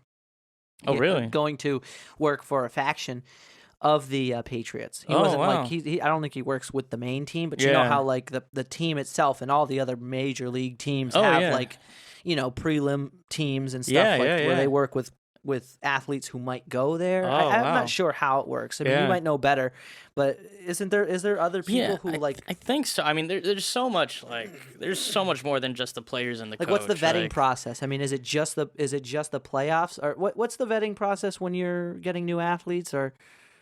Tryouts? Is it tryouts? Is there tryouts for major league teams? So you could kind of like to get on like the practice squad, kind of thing, or like the draft. That's like a big thing. They draft like their college players, and say if you're not like if you're like a 6th, 7th round pick, you're gonna have to try out. Just because you got drafted doesn't mean you're gonna make the team. Yeah. Even like some higher picks too. I mean, they've gotten cut. You know what I mean? And it's not easy. Right. You gotta compete. The Patriots do that all the time too. Yeah. Just because you're good doesn't mean you're going to play. Oh, they've cut like a lot of good players. Yeah. And to be honest, I like that standard. That's how like Belichick is. Like, I don't care what you did anywhere else. If I think, and that kind of happened with Randy Moss too. When Randy Moss was on the Pats like years ago, in my opinion, the 2nd best wide receiver of all time. Yeah. There was just kind of like a falling out toward the end. Moss didn't want to be there, and it's not that he wasn't good. Randy Moss still looks like he can play. Right. And it just goes to show, like, it's a no-nonsense organization. It's funny how freaking crazy sports can get. Yeah. I lived in Portugal for 2 years. That's where my whole family's from. Oh, okay. And I was there for the 04 World Cup. Oh, that must have been sick. Fucking people are destroying people's cars. Yeah. Shit. Like, I was gonna say over there when it comes to soccer, man. It's like there's people bathing in the fountains out in the streets. It's and not shit. a game. Like, it's not a game. way of it's life. just a way of life. Yeah. It's like it's on par with religion. People are breaking tables and like. Oh my God! Yeah. It was, you know what, dude? I was randomly there too for the World Cup 2018 because I had my cousin had a wedding. My whole family lives over there. Oh, okay. And so it's like, you know, when the game's on, is Cristiano Ronaldo like? Oh yeah, the second coming of Jesus out there. Yeah. He's. Correct me if I'm wrong. You could even look this up. He might be like the third or fourth most paid athlete in the world. I think so. Yeah, probably. Like after that tennis player, and then Floyd. Yeah, and then Floyd. And then probably he might be like fourth after Tiger. Tiger, yeah. Cause check that out. Who is who? Where does Cristiano Ronaldo fall? Because honestly, dude, it's a religion out there. People do not mess around. But you'd be surprised how many Portuguese fans are Portuguese people are Spain fans. Yeah, it's weird. I've heard that. Yeah, like a lot of them follow. Who the hell's that guy? Messi. Lionel Messi. Yeah. Oh, he's good. Like it's a really fun sport to watch. Honestly, it's funny it's weird how we're not into it here. I really think it is weird. Yeah. Well, I will say out here in Ludlow, you guys have a huge. I know. How did I so ironically end up in Ludlow, the Portuguese guy? Yeah. Such a huge soccer following out here, dude. There though, so when I lived there, it was annoying. Yeah. Like. Being, I guess, here, like, I was just more into doing other things. I really did like playing soccer. But that's all people would do out there. Yeah. Like, the kids. So, all my cousins, it was... You're born with a soccer ball, I bet. If you weren't playing it, you were watching it. Yeah. And that was it. You know what I mean? Yeah. We recess. So, I went to school there for 5th grade. And school set up a lot like college, no matter what grade you're in. So, we had, like, a 2-hour lunch, and school was, like, from 6 to 8. Oh, wow. It was really crazy. Huh. Yeah. It went till really late at night. I was thinking about it now. It kind of weirds me out. I'm like, why the hell? Not in a bad way, but going back to that, Ronaldo right now is the second highest paid athlete. Who's Holy number one? shit. Roger Federer, tennis. oh, yeah. And then Messi's third. Messi's third? Yeah. Who's 4 and 5? Neymar. Neymar. Yeah. Who's Neymar? And then LeBron. Oh, LeBron. What happened to Floyd? Oh, I guess he's not fighting. He's not fighting. He's not fighting. Yeah, probably active. He was number 1 last year in 2019. Yeah, I was gonna say one fight. How much did he win from that one fight with McGregor? With McGregor? Oh yeah. Boxing's ridiculous. Yeah. How the hell do you make? He probably made like $200 million. That's another thing going with McGregor. Do you think? Since you follow fighting, he got me into it. McGregor got me into it. I was a big McGregor fan. So do you think Floyd could have knocked him out when he wanted to, and he was just prolonging the fight? For the entertainment value? I would say yes, but from what I know about Floyd, that's actually a good question. Floyd was a very defensive player. I know so I don't think he was going to undermine because McGregor's a striker. He's a stand-up guy anyways. So Floyd knows, obviously, he's arguably the greatest defensive boxer of all time, that he could have just waited him out. Yeah, and that's what he did. That's exactly what he did. And I think he could have ended. I think he could have ended the fight in 30 seconds if he wanted to. I think so. I don't know. You might be right. You might be right. But that's just not his style. It might not be his style, and I think if there was a sliver of doubt in his own mind that he was not going to do that, and he wanted to put on a fight for people, because like you said, if he is that like that much more skilled than him, he would have been like, you know what, let's make a show, because I'm getting paid. I don't know, 500 M's, you know what I mean? Like, how much money did he make from that one fight? I'm getting paid just to step in here. Yeah, like, seriously, like... Yeah, he was guaranteed $100 million before the fight even started. There you go. And then it was $275 million. And McGregor got $85 million. Imagine that in what was that, 15 minutes? Or whatever, how many rounds it lasted? No, it was 6 rounds, right? I think 6 or 7 rounds. Did they go rounds. all 6? They win all 6? I forget. Oh, it was 12, just 12 rounds. Oh, wow. Yeah. They win all of them? Or no, they didn't go the distance. Through? They so Floyd didn't knock him out, but they stopped it because Mayweather was getting. Well, I don't know, because I will say that McGregor is younger and he is a good fighter. He's not a boxer. That is totally true. But I think I think Mayweather's fear was how embarrassing it would be to get knocked out. Lost. So that's why he stayed on the defense the whole time and played it safe. True. Because otherwise, say he did go for the shot, McGregor's shines brightest when people are shooting for him. Yeah. Like, notice all his greatest Catch him knockouts. sleeping. His greatest knockouts were when people were trying to punch him, and then he just catches them. was it his most recent fight against Cowboy? Oh yeah, with his shoulder when he knocked him out with the shoulder. Dude, pretty much. That was wild. I remember I watched the fight. I don't know why he keeps retiring. I watched the fight at MGM, and at first they were gonna have us pay for the fight. And I'm like, Yeah. oh, are you freaking kidding me? Yeah. And we kind of gave him a look like, you serious? And like, all right, just come in. Yeah. And I'm like, wow, thank God I didn't pay for this. Yeah, I think it lasted.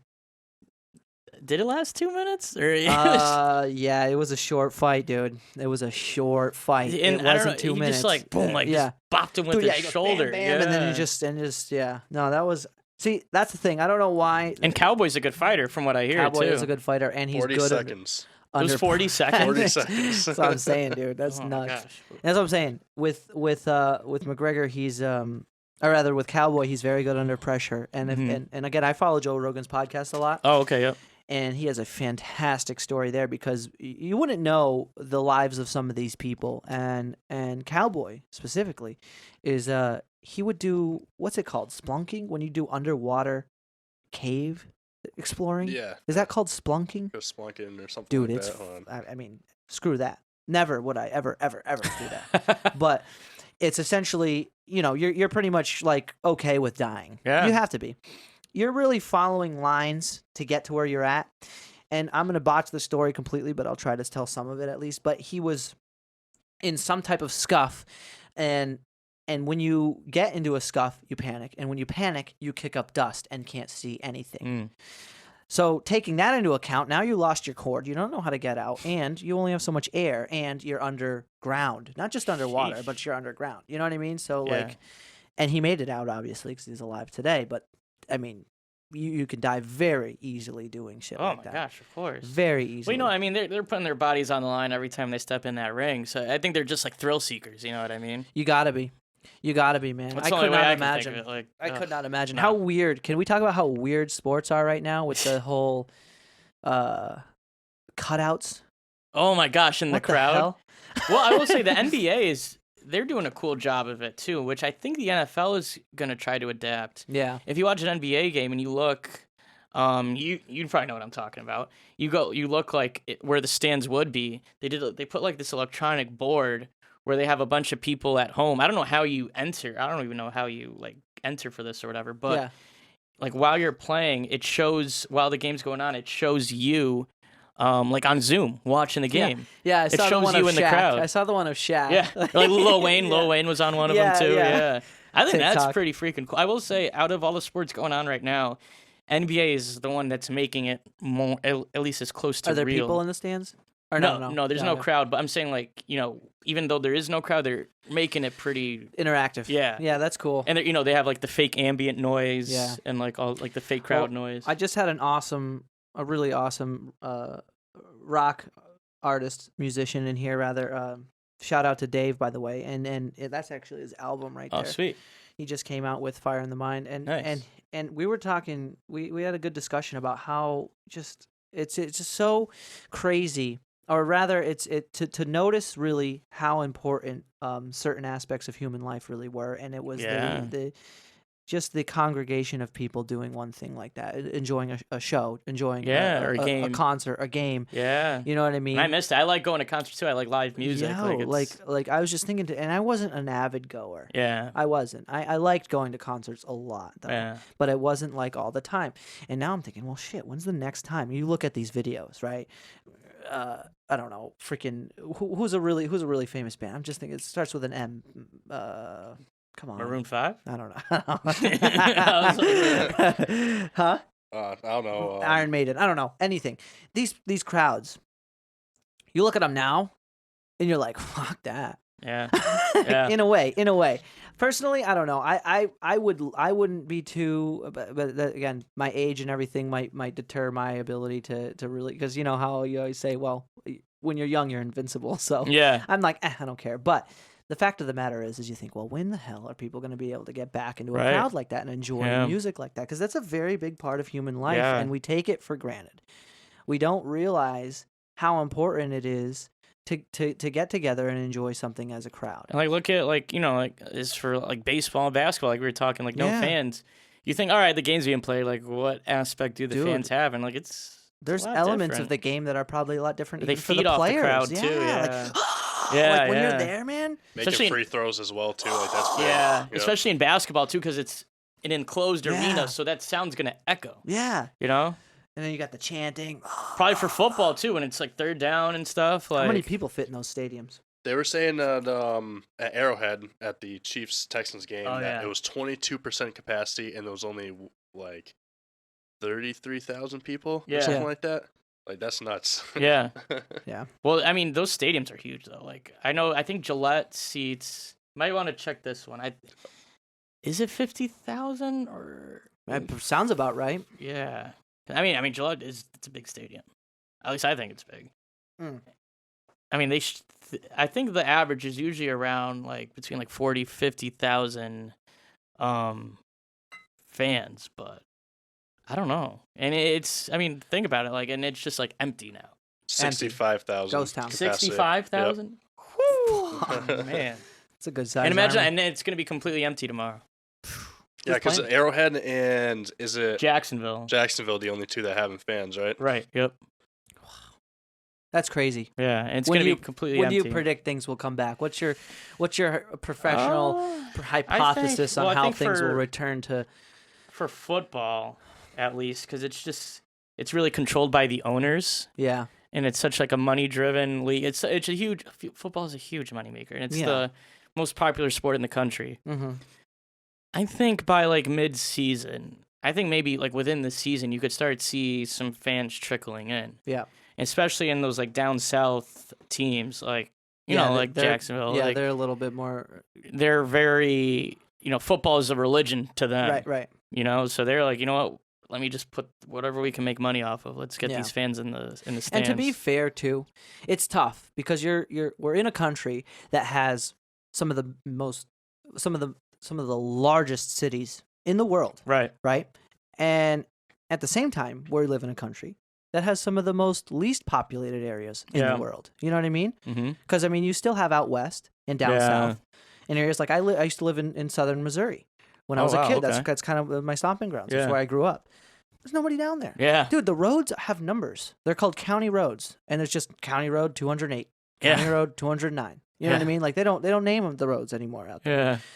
So you have such a low population. Like you think think they're going to be like, perishing from a disease? Probably not, because no one's fucking going there. Yeah. You know what I mean? Nobody lives there. That's why a lot of these, least populated states like Wyoming, Montana, even like, Vermont, New Hampshire aren't doing too Actually, bad. New Hampshire's a great example of that. Even when I went there, so we went hiking not too long ago, me and some friends. I love going up to the White Mountains. Oh, great place to go hiking, by the way. It's like going into Jurassic Park. It's freaking nuts. If you've never been, try it out, dude. Yeah. It's a great hike, and there's nothing, in my opinion, there's something just so rewarding about getting to the top of a mountain and seeing the landscape around you. But when you go out there, right now, because I just recently went, you can tell it's a little less high-strung when it comes to this type of stuff. And that's probably because you have low population densities out there. So there's not going to be as much of an issue versus Boston, New York, L.A., especially L.A. out there west. They got pretty bad because you don't think about it, too. I'm thinking, China's this way. I'm pointing east right now, right? China's actually more that way. Actually, it's more north if you go over the North Pole. In L.A., too, it's just like a melting pot. You got people from all over the world to live there. You know what I mean? And like people constantly going in and out. Like New York City, too. New York City was a huge hot. It's gotten a lot better now. It's the biggest city in the country, right? Is that correct? I think. Plouffe, can you check that? In terms of population? Population? Maybe. In the country? Or I think maybe 20 million or something? Phoenix is bigger than you would think, too. Yeah. Oh, in the country, yeah. In the country, not the world. I was thinking world. I think that's why I was like, oh yeah, country. Tokyo would probably be, or like Hong Kong. I think hands down, yeah, because actually it is New York. Yeah, it's got to be New York. Because going back to like like what I do, like we have like TV markets, right? So the way it goes is, like New York City, market 1. Right. LA is market 2. I think Chicago's 3, and then like Philly is 4. And the way that gets determined, obviously, the higher up you are with the markets, the more money you're going to make. So that's why New York City is market 1. Right. Whereas Springfield is market 108. Wow. 108, yeah. Out of the country? In the whole country, which isn't bad. Like to start out, so New York, you said number 1. It's number 1. Wow. Okay. And then to give you an idea of like how big of a jump some people make. a lot of people they work here at 22 or like Channel 40 or whatever. They work here in Western Mass, and then they go down to work in Hartford. And Hartford's Market 30. That crazy. And That's crazy. You don't think it's like that much of a jump. Eons away from New York. Yeah. There's a huge difference, but not really. Yeah, and especially because Hartford's not that far from here. No, that's true. Yeah. Hartford's a beautiful city. Hartford's, yeah. I don't go there too often. Yeah. But I work close, obviously. Actually, like West Hartford's real nice, too. Yeah. A lot of people go out, like, down in West Hartford. Yeah. Like, good restaurants, good scene down there. Dude, that's what I've heard. I actually have not spent enough time down there. I did do a pub crawl not too long ago, an office trivia pub crawl. It was cool. Yeah. I think I heard about that. That must have been sick. It was a good time. It was a good time. We stuck to just one bar. Supposedly Creed Bratton was supposed to make it. Are you familiar with The Office? No, not. Oh, no way, familiar, dude! no. It's a funny show. Unless you're not a fan. I gotta get into it. But it's definitely a show worth watching all the way through if you like comedy. And one of the actors was supposed to be there, but he wasn't. But it was still a fun time, man. It was really cool. Yeah, I did a pub crawl. Well, obviously they do like a big crawl for St. Patty's Day. Yeah. That's like a big thing down there too. Yeah. They're in New Haven. Dude, New Haven does a big one too. See, that place for me, I always go to Northampton for that type of stuff. If I were to go. They have like zombie pub crawls. I don't think I've ever been to one, but I know they have a ton of really cool. Like I go to for New Year's. Mm-hmm. That's where I go. Northampton. Northampton. They have a ball. First night. Yeah. They don't have a ball drop, or no, they have a ball. They have a ball. They don't. Well, they have a ball, but it's not a ball drop. It's a ball raise. It goes up. Yeah. We obviously we covered it. So yeah. Yep. No kidding. Are you guys out there a lot? Yeah, actually we have like our Hampshire County Bureau, so like nice. Like our separate office. It's in where Thorns is? Yeah. It's right up in Thorns. Okay, you know what? I've probably seen one of you guys out there. Yeah, we're always outside of Thorns, so that's why I've seen so many people times. ask like, "Well, why are you always at Thorns?" Well, that's where like our office is. Like, and we have like a plug-in, like we use, like we like hardwire the camera into like their like electrical outlet out there. Yeah, kidding. So that's why we're always at Thorns. No kidding. Okay, that makes a lot of sense because, like you said, I see you guys there a lot. Then that's too cool. What kind of stories do you usually cover out there? It's a lot more like out in Hampshire County, more related to like agriculture. Mm-hmm. Obviously when all the dispensaries opened. Yeah, I was gonna say that's a big move. Woo, that was a huge. That's a huge thing. move. Especially Netta was the first one open east of Colorado. Yeah, I had one of their bud tenders on here actually. Oh, Jake really? Moriarty. You might have covered him too. He was on the news. I think I interviewed him. He's got a nice big beard. Yeah. I think when you covered him, he had a big beard. Yeah. Maybe he shaved it down. He's bald now. Oh, you had him on the show? Yeah, he was here. Nice. Yeah, he was like actually my third person on the show. Shout out to Jake Moriarty if he's listening. Sick. Yeah. Great guy. I'll have to have him on again because that's a huge thing. That's something I can't believe it took him that long. Like if you're really going by science and we're understanding things as humans and as adults, like if we're allowed to buy alcohol, I mean, geez, how many Palmer alone? I used to live in Palmer. I don't know how many package stores you think are in Palmer. 9, like 4 or 5. Palmer where? Probably like, dude, come on. Like if you can just like peddle that stuff out enough to kill, like you could walk out of the store and die in the door. You could just drink enough of it, probably not legally because open carry. But anyways, you'd be surprised how fast some people can drink alcohol, right? I mean, let's be rational here. Why is it taking that long? I really wish it still didn't impede on people's abilities to have certain jobs, right? Because it still is. It's still federally illegal. Yeah. And that's why, as you probably know, because you probably covered it, there's so many. They have police outside of the establishments because it's just a ton of product and cash. Yeah. Oh my gosh. Yeah. It's interesting too. Like just talking about like Northampton, like Hampshire County. When they open Netta, then they open INSA less than 5 miles away.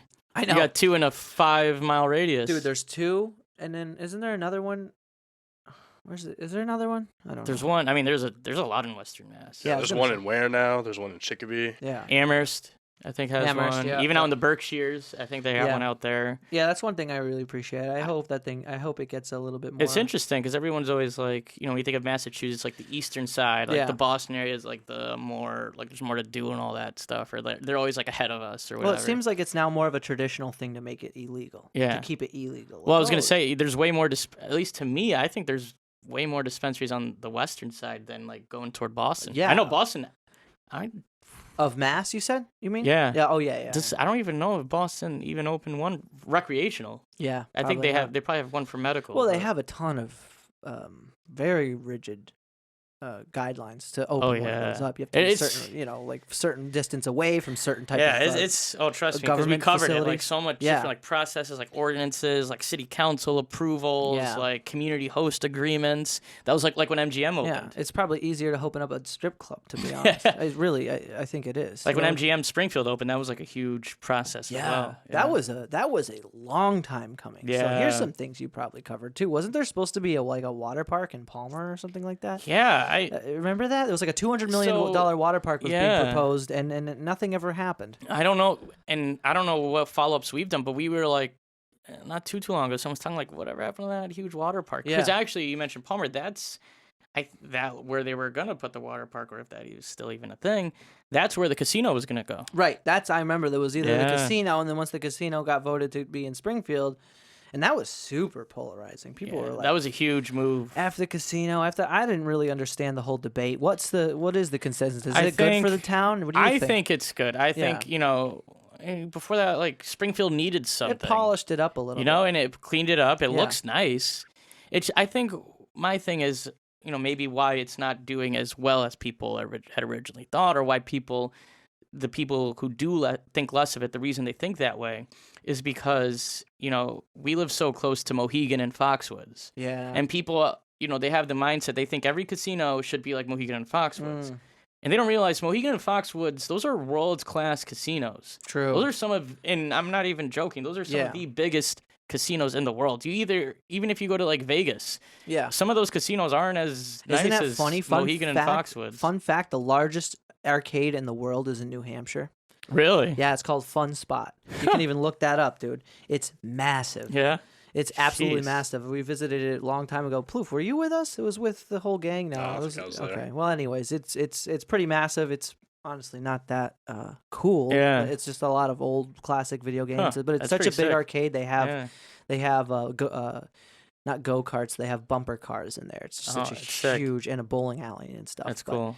But yeah, that's crazy. You would never think those would be the biggest casinos, some of the biggest in the world. I'll say like my opinion on MGM, like it's not like a night out, at least to me. Like for people like around our age, like you go out at Mohegan, you hit you bar hop, you hit the clubs and stuff. I can see it being fun. But MGM is still a good time. Like I think it's, if you want to have fun but not go too crazy, right? I think MGM is the place to go.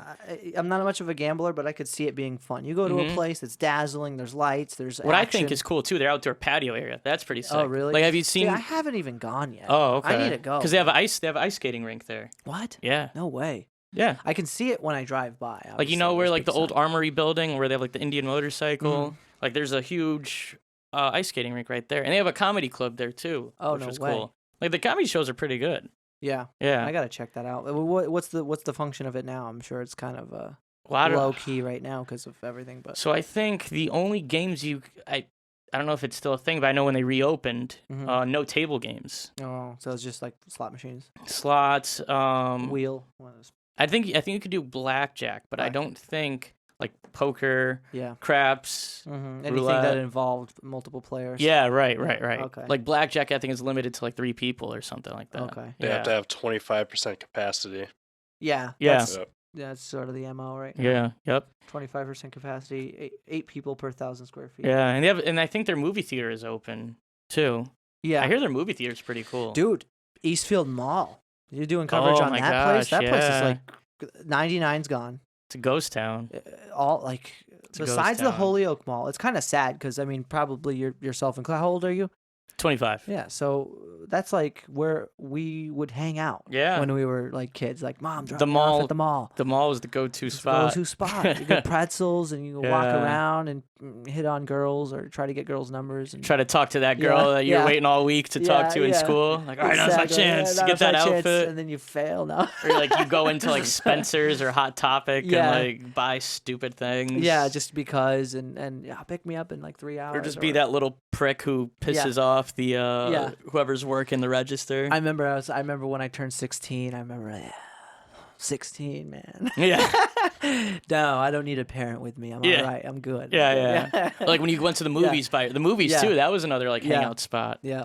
go to the movies by yourself. That was a big hangout spot because you had the tucked away arcade. And that's where you like talk to girls. Yeah, that's not even there either. It's crazy, dude. The whole theater shut down. Yep. That theater is gone. Right. The one in West Springfield's a big one. I think that's a big one there. too. That's still there too. Yeah, that AMC. one is a big one. Yeah. AMC, yeah. I can't believe that. That is such a. Well, I mean, think about it. Who goes to the movie? When was the last time you went to a movie? You're absolutely right. I barely ever go, and now who's going? You know what I mean? Nobody's gonna. Especially now. Yeah. Like to be in a huge room like. I will say I'm a big Star Wars fan. Yeah. And that's. I think when like a new Star Wars would come out, that would be the only time I went to like a movie. And I was the theater. same way for like Avengers. Yeah, or like a movie I really wanted to see. Like we saw Interstellar in theaters, dude. What a great freaking movie! Yeah, it's one of like top 3 movies. Like I was a big fan of like the Batman movies, like all the Dark Knights, all the Christopher Nolan ones. Yeah, Christopher Nolan's so talented. I mean, he was the one who did Inception, and Interstellar. Mm-hmm. Great movies. I saw both of them in theaters. Avatar was a great one to see in theaters. Yeah, and that's just an experience. I will say, it's like the nostalgia of seeing a movie in theaters is pretty cool. The actual movie experience. Yeah, like it's got more garnish. Especially the sound and like you really you feel like you're in it. You're in an experience at that point, you know. I would say plus the audience too. Like when we saw Endgame, when everyone started coming back at that final fight, everyone's like, yes! Yeah. Like it's a game, you know. Like it's like obviously the antagonist is gonna lose, but right. we still all cheer, you know. It's funny. Yeah. It's great, man. I do miss that experience. I guess drive-ins are a big thing now, right? Yeah. People are doing drive-ins. Yeah, I think so. I know, like down in Connecticut, I know we have one in Southington. Are there any drive-ins around here? I don't know. I think Connecticut's the only place I've heard about. Connecticut, too. And I think there's one on the eastern part of the state. I think Mansfield has a drive-in. Yeah, drive-ins are pretty cool. Yeah. I went to the Sillington one. I think I've never been to one. I'm gonna do it 1 or 2 summers ago because they sort of like the classic movies. Like I think I saw like Grease or like something or Outsiders there, which is pretty cool. Yep. And yeah, it was. I like drive-ins, especially now. You know, you got to be like distance and everything. I think that's one of the best ways to watch. It kind of is. It's kind of cool because you get the comfort of your car. Mm-hmm. And you just like pop the trunk or like, especially if you have like a pickup or like a bigger like SUV type of vehicle. Right, hatchback or something. You can just pop the thing and just put the seat, stretch out, back, bring whatever snacks you want. And I think some places had their own like concession stands. Oh no, kidding. Too, yeah, which was pretty cool. That was the one thing I always never ceased to be salty about was the damn price of popcorn. Yeah. Like what the hell are you thinking? It was like I could for devour a small popcorn. Movie theater popcorn, man. It was like $6 for a small, then it was like $8 for a large, and rather a medium, and the small was like this big, and the medium it's like $8, and then you want a large, it's like $20. Then they started doing those like refillable $5 for a water. refillable things you can buy, like you know, constantly like refill your like drink or constantly like, you know, refill your popcorn. That was another thing. Like another reason I used to go to the movies all the time was the popcorn, man. I love the popcorn's good. Whew, that movie theater butter, man. For some reason, my addiction was the pretzels. I like the pretzels with the nacho dip or whatever. Yeah. That was really good. I don't know why I was so into that. That big was my pretzels, thing. That was a big thing. That cost like $12 alone. The nachos and cheese was another one. It was nice to get a little snack with the movie. Yeah. I used to chow. Like I used to get like the biggest. Like I used to have them too. Like do like the layers of the butter. So they get it, because, you know, sometimes you have this huge thing of popcorn, they just put butter on the top. It doesn't, like, mix in. Yeah. So you put some popcorn layer, put more popcorn, another. Oh, man, it was so good. How do you think things are going to pan out? How do you think things are going to pan out for, like, the fall with all this, you know? I don't know. Well, like, another thing, too, is, like with outdoor dining. You know what I mean? Well, that's what I was talking to somebody about that. Like, how are you going to heat people outside? It gets cold. I was talking to a restaurant owner down in Connecticut, and we were like, hey, like, what are you gonna do once it gets colder? Close tents or something? Yeah, he actually has a tent now, and he's gonna have like an enclosed tent with heaters inside. And I think I don't know exactly how he's gonna do it, but he says he's gonna have like some type of ventilation because, all right, yeah, you're keeping people warm, but then like the air is like condensed in one spot. You know what I mean? But I think he's gonna have somehow like to ventilate like air into it. So. Yeah, that makes sense. I hope so, because that's another thing, man. It would suck to see all these like small businesses. Well, it's already what's happening. I mean, I could just from like gyms alone. I know 2 gyms that already shut down. And it is especially tough. like bars, you know, like the ones that are like just straight up bars that don't serve food or like food isn't like a big part of it. You know, those are things that require people to really go inside And I guess the takeout, you can do takeout, but when you're running a restaurant, the thing is, man, you're not relying on takeout. No, right. And you're relying on being overbooked. Yeah. And when people go in and sit in, when they're going for experience in, if they're sitting there, they're more likely to want something else. Exactly. You know what I mean? Rather, it's like if you get takeout, that's all you're getting. Yeah, I'll just get the steak. Yeah, you know right. Yeah, no drinks, no dessert. You know what I mean? There's no like 1-2 with the people you're with. Oh, you know what? Let's try. And then with takeout, then there's less need to have staff. That's true. You don't need waiters. You don't need kitchen crews, like cleaning and all that. At least it's cheaper on the business. I know, like Blue Water Sushi down the road here just opened up. They're a great sushi restaurant, and they just opened up for dine-in. I know a lot of places aren't doing dine-in, but yeah, it's really such a difficult thing. It's like, what's the answer? You don't have the answers. Nobody has the answers. And it's like when you're running an establishment like a restaurant, like I said, you're really relying on people to be just crowding the place, Yeah. Because it's expensive. I know a couple people who have been in the food industry, and it's like one of the industries that thrive off crowds. Like we were talking for like live concerts, games. You want crowds. Like think of like when you go out to like the bars and stuff. Like it's a mob scene. You're walking in like this, but that's just how it is. Mm-hmm. I know. And now 25%. It's funny. It's a really weird regulation because 25% is not enough to run a business. Yeah. You know what I mean? It's like, okay, here's 25% of your income. Now pay your bills. Because obviously the rent's not 25% less. Yeah, or withered down to 25% as much as it was. So that's one hell of a challenge. And what a big part of it is, at least from our standpoint, like getting the gym going is the people are very apprehensive about still going in, and you have every right to be, but that's just something that could perpetuate for much longer than most people I think anticipated. Because if at any point did they say, okay, everything's good to go, how much longer then after that will people feel like it's good to go, and people are fine, like, okay, I'll leave the house, So yeah, I will say there's a need to get fit though after this quarantine. A lot of people are just sitting home. I know, that's what I'm saying. Myself included. I mean, I was like, oh man.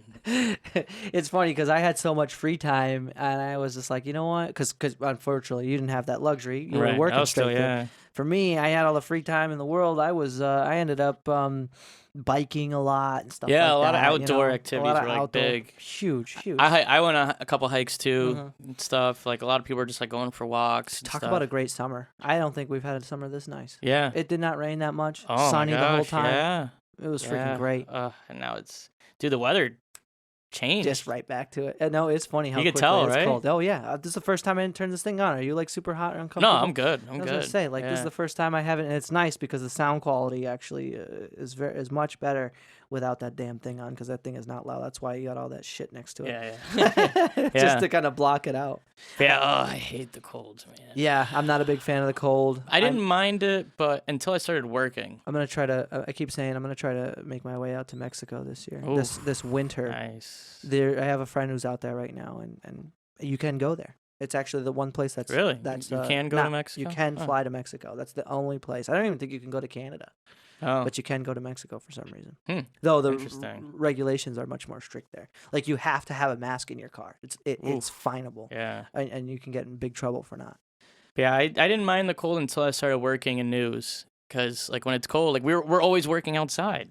Yeah. We're spending long periods of time outside. Right, dude. That must be tough. Doing especially reporting in the winter. And like you gotta stay focused when you can barely move your freaking cheeks, and you're right, toes are freezing, your hands are freezing. It's so cold it hurts your miserable. It hurts your skin. Especially the one thing, I can't cover my face. Right. You know what I mean? Yeah, exactly.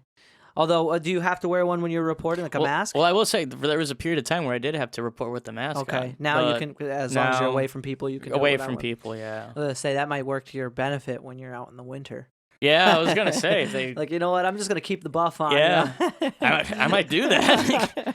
Oh, sorry. Yeah, I don't see anyone. No, there's people here. Yeah, there's people here. Yeah, they're everywhere. Yeah, I gotta cover up, especially to keep warm. Are you more often than not just all by yourself when you're doing coverage? Okay, so that you're just out there with the car and the camera. No kidding. Car, camera, tripod. I wanted to ask you really quick. We'll wrap this up in a bit here, but how did you and Anoop get to know each other? Because I know you guys went to school together, or we went to UConn together down in. Okay. Because we started at the UConn Hartford branch, and then we went up to stores. Shout out to Anoop Sharma. Yeah, that's right. One of my business partners. What's going on, Anoop? And I got to meet him there, and a lot of his friends that he went to high school with ended up going to UConn, so like I got to meet them, and we've been friends ever since. Nice. We've still hung out like outside like after we graduated and everything. It was just so weird that he ended up in Western Mass too. Yeah. That you guys did like the gym. Dude, out I here, was goes to school out I here. can't tell you, by the way. I'm gonna thank you again how stoked I was when obviously he was like, oh yeah, my buddy's gonna come through, and I was like, oh all right. Well, I didn't know what the hell to expect. He did not really debrief me on exactly who was coming through. You pull up with a 22 news car and a big ass camera. I'm like, what the hell? Okay. Yeah. And then I was like, wow, all those bells ringing because I was like, this is great. Another thing too is why not even just because Anoop's my friend, but like you guys all speak very well, and you guys are always very willing to have me come, because a lot of businesses, which I mean I guess teach their own, but another thing I don't get is when businesses say no to us, like to come do a store, I'm like, we're giving you a free commercial. Right.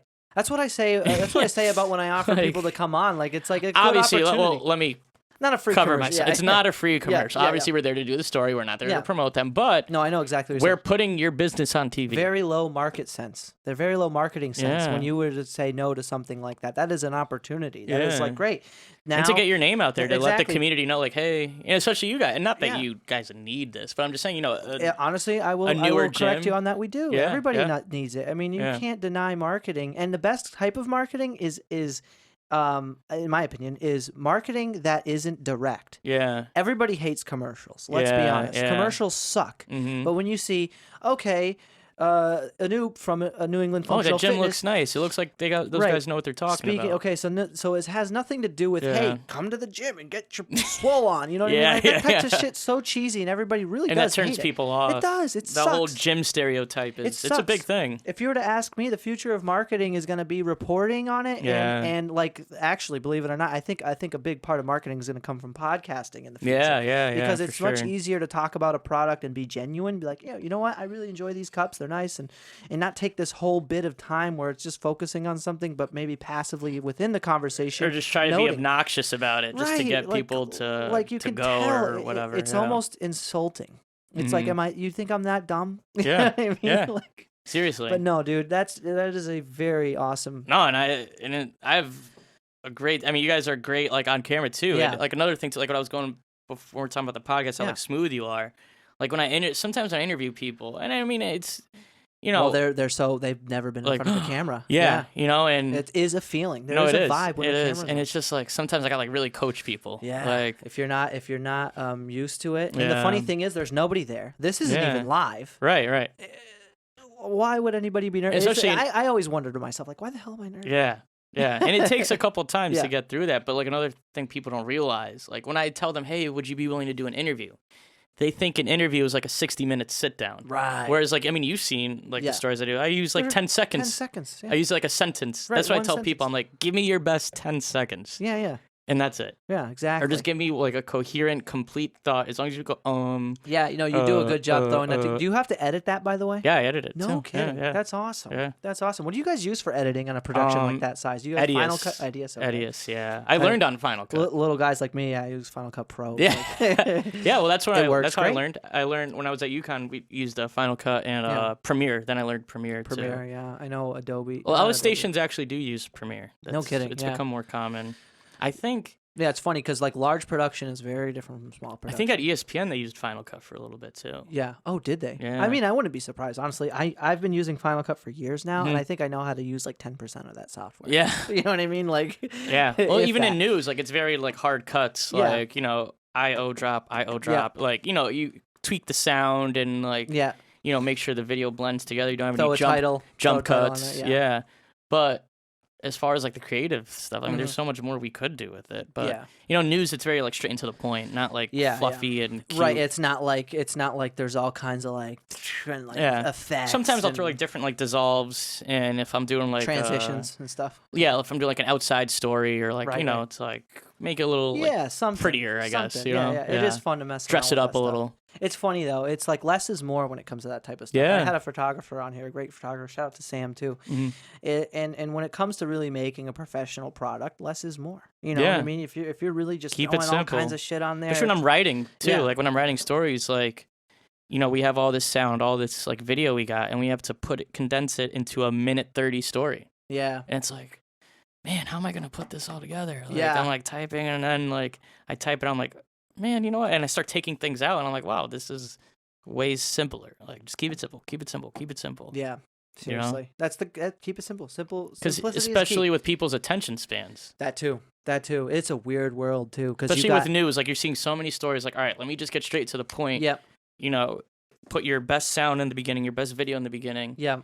Because there's a good chance they're not going to watch your whole story. But there's absolutely an art to catching the attention of an audience. Yeah. And that applies for almost everything. Oh, yeah. And like you said, with the attention span, it's so weird because people either have 10 seconds or they'll like, listen to like long form stuff. Right. Or think of when you're scrolling on Twitter or Facebook and you're looking at videos and you see sometimes if you see it's 3 minutes long, oh no, way too long. Yeah, way too long.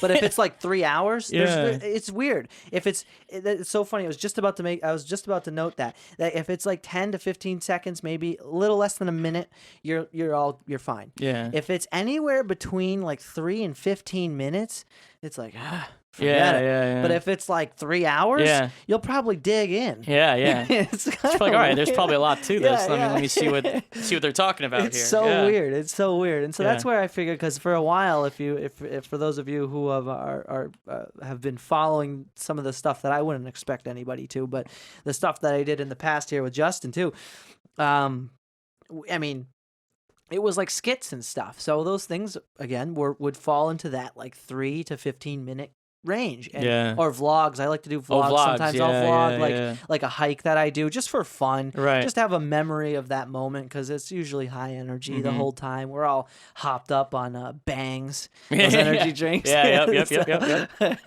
So we would have fun with those types of things. But yeah, man, that's a good point. Yeah. But yeah. Sure. Let's wrap this up, Hector. Thank you so much.